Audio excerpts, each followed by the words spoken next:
All right, let's talk to John Elliott. I think he's live for us right now. Are you still in Port Washington, John Elliott? Yes. Yes. Well, you know why? Because Why? it's so dangerous to be on roadways. True. You know, and Yeah. it's so ironic that we're out here and we're telling people not to go anywhere, but we have to be out here. Yeah. But remember, I just want to follow up on Dave's story. Moms and dads, remember, you're making memories that will last longer than you will. So I think it's great to see those folks out. I want to follow up on what Jennifer McLogan was talking about. The LIRR suspended. It's kind of a phased suspension this morning. Last train out of here was around 7. They stopped the trains at 8.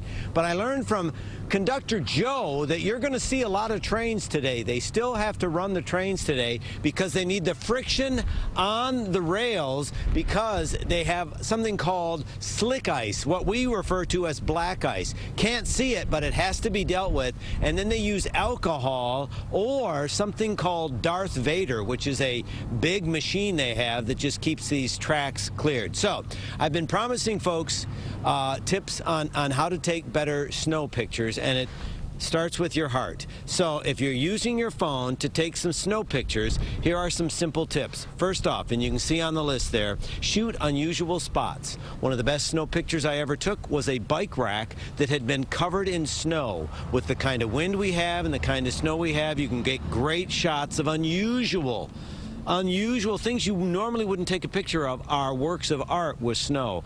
Adjust the exposure. It's easy on the iPhone. You hit the focus spot, and then right off to the side is the exposure. You can take it up or down.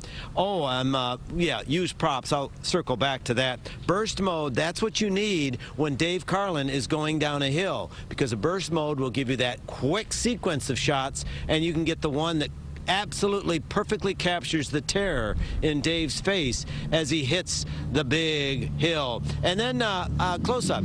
Use portrait mode on something other than a portrait. Use portrait mode on a close-up of something encased in snow or ice, and then as it diffuses the background, it's great. And when we talk about using props, find a Valentine, and what you do is you just place a little Valentine in a snow mound like this, and then all of a sudden, if you take that just right,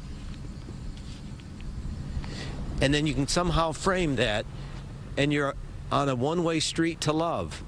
So, I mean, it's just tomorrow's going to be a great day for taking pictures. It's another way to make memories. And for as challenging as this storm has been for so many, it's another way to kind of put a very, very, very cold silver lining on a snowy white day.